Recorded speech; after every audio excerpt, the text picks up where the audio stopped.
Welcome back. You're listening to Ask the CIO, sponsored by Blackboard on Federal News Network. I'm your host, Jason Miller.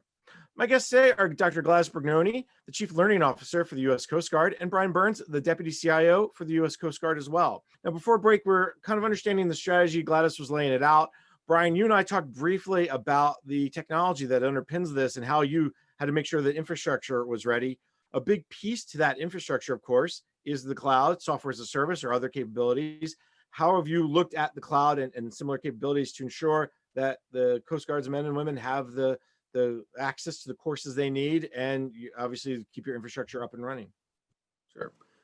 So one of the things that we're doing right now is we're actually building out our software factory, and we're looking to move forward with agile development and DevSecOps as we go forward. So with that, that clearly goes into the cloud capabilities. We're working even with Air Force using the Platform One capabilities that they have there. And we're looking at the variety of options for cloud services. What we've been able to do is leverage software as a service, and we've developed several different applications over the past year. And some of them just to highlight, the aux data, auxiliary data system, that's enabling us to have the Coast Guard manage up to about 25,000 volunteer workforce and provide capabilities by delivering a software solution into the cloud.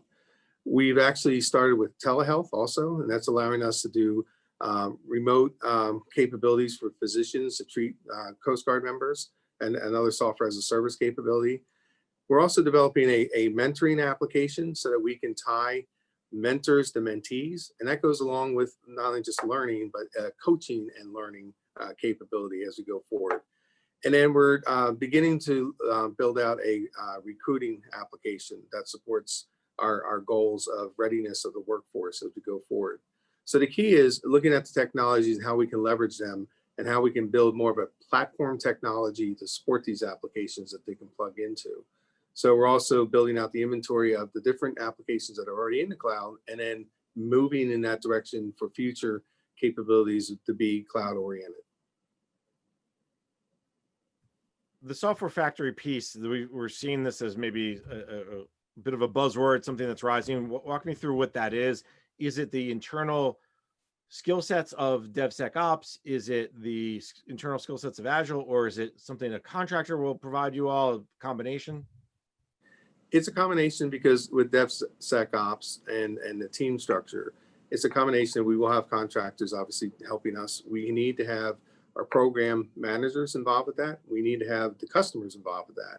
And the idea is to bring the team together in short sprints to be able to develop the code, develop the activities, as you know, the term fail fast, and meaning let's develop it, let's flush things out, and let's do it pretty rapidly so that we can see if it works or not and then expand from there. So the software factory allows us to use modules that have already been pre-developed and then couple those together to actually develop software much faster, but also tying with the user community involved in this process together at the same time. You talked broadly about the cloud and how the Air Force is looking at it. Let's drill down maybe a half a step to the training, the learning, the education side. I think there's training that's needed to get people to do software and hardware, to do software and Agile and DevSecOps. But then there's also the more broad training that maybe Gladys could jump in here as well about how much of that is in a database or in a data center that Coast Guard runs, or is that also living in the cloud that I can access it if I'm a Coast Guardsman from wherever I'm at, versus have to hook back through a VPN and get back into a data center. So let's start with the DevSecOps and software training piece for IT, and then we'll talk to Gladys about the other piece. Okay, so the DevSecOps, we are actually looking at additional training right now and beginning to look at what the program needs to support that. We do have some initial training capabilities that, again, with Platform One to the Air Force that we're utilizing to get our staff in the development activities at this point. So it'll continue to develop and evolve over the next year as to which direction we're going to be going. And Gladys, jump in as well. I know you're not the technology person, but currently, how are you set up in terms of your courses that the Coast Guards men and women are using? How are you set up for if I want to access it from home, from my job site? How does that work? Do you know? Sure, sure. So right now, I think Brian would attest and say that we got a lot of different systems and platforms in the Coast Guard that don't necessarily work or connect, talk to one another very well. So that's been a challenge for us. And one of the things that we are looking, and we're very optimistic that for next year, hopefully that we'll be able to get, it's a new LMS. And that new learning management system, you know this better than I, is there's so many powerful ones there that can probably do so much that we really would be able to help for us. And when we talked earlier about the modernized ready learning, what we're looking, as I mentioned though, right? So somebody comes in and they're tracking in the LMS, hey, I just did, I am a member of the Coast Guard, and I just got my certification to be a chef outside, right? So, and I want to go into and become a culinary specialist for the Coast Guard, right? So now that you have that certification, the LMS will be able to track it. And and we do have a school, a culinary specialist school. Right now, we haven't been able to track those things, right? So anybody that's a culinary specialist that wants to go goes to the same training.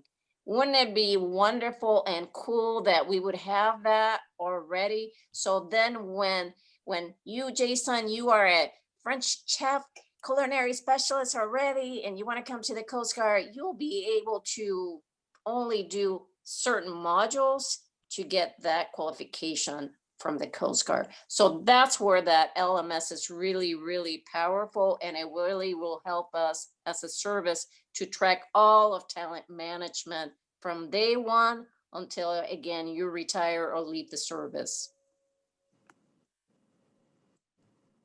So Glass, I have to let you know, as a culinary school dropout that I am, I appreciate the fact that if you can at least bring your certification in. I wouldn't qualify because I dropped out, but that's a whole different discussion. Oh, I have no idea. Very cool. My wife appreciates it. How about that? Well, let's go back to the LMS for a second. Or you said there's a lot of different databases and platforms that don't necessarily talk. That's obviously a big problem for any organization. How are you dealing with that today? And then what's the future looking like? And Brian, I'd love you to jump in on the back end of this conversation too, because your office is gonna have a lot of play in this too, because whatever Gladys and her folks choose, you guys are gonna have to support and make sure it works in the network. Yeah, so Jason, what I would say is, so there are many different software tools out there, platforms that, again, we're trying to get them to work, but there's could be much more synergy right now. And we do have an LMS that is working, right? But it's not as powerful as where we want to go with our modernized ready learning strategy for the future. So some of the things that we currently have been doing is, and I think Brian alluded to it, so we have the 2-in-1 right devices that we are using, and we are going to be distributing them across our training system shortly in the next couple of months. We had some already and really have worked well. We have been really leveraging platforms, particularly free, because the Coast Guard, we're very poor as a service. I will say that as much. But we are leveraging DoD some of their platforms. So one of the things that we have used, and it has worked really, really well, and I'm very thankful to, again, our sister services, we've done University Mill. That's something that we use as a platform, so that it's enabling any of our students, learners, wherever they're at, to be able to access that 24/7. And within that platform, we have videos, right? We have access to other job aids that are really facilitating the learning, the education, the growth, the career growth for that individual, for that professional in our service. I'm just going to try to get ahead of it so poor Brian doesn't get 101 calls. You see, Brian, I'm looking out for you here.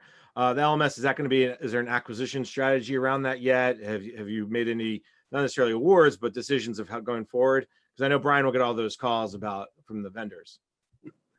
So we're working, Gladys, do you want No, go ahead, Brian, because you really are the expert in this field. Okay. So we're working with DHS and looking at the platform that they're proposing. So we're going to be part of the DHS platform. And then working closely with them from the technology standpoint, because the way we operate is the Coast Guard actually operates its IT on the DoD information network. So we're as known as DoDIN. So we have the protocols and the standards that we have to support on the DoD side. But we report to DHS. We acquire most of our contracts to DHS. We acquire our budget through DHS. Our privacy office, FOIA, all goes to DHS. And from a learning management standpoint also, because of our human resources and human capital capabilities. So we're going to be tied very closely to the DHS strategy as we go forward, but making sure that we also have the military component in the learning management capabilities, because that is a little bit unique versus a civilian workforce. So we want to make sure that we have both capabilities, civilian side and the military side going forward, and then working out the appropriate technology issues between the different networks that we have to support. And if I remember this correctly, this is several years ago now, but I remember the former DHS CIO, Richard Spires, talked about having something like 7 different LMS systems across all of DHS. So I'm sure you felt this pain for a while of can we are connected, are we not connected? If someone leaves Coast Guard and works at CBP or vice versa, how does that work? So that the tracking all that information can definitely be tough. Well, let's take a quick break. When we come back, we can continue our conversation. My guests today are Dr. Gladys Bergoni, the Chief Learning Officer for the U.S. Coast Guard, and Brian Burns, the Deputy CIO, also for the U.S. Coast Guard. I'm Jason Miller, and you're listening to Ask the CIO, sponsored by Blackboard on Federal News Network.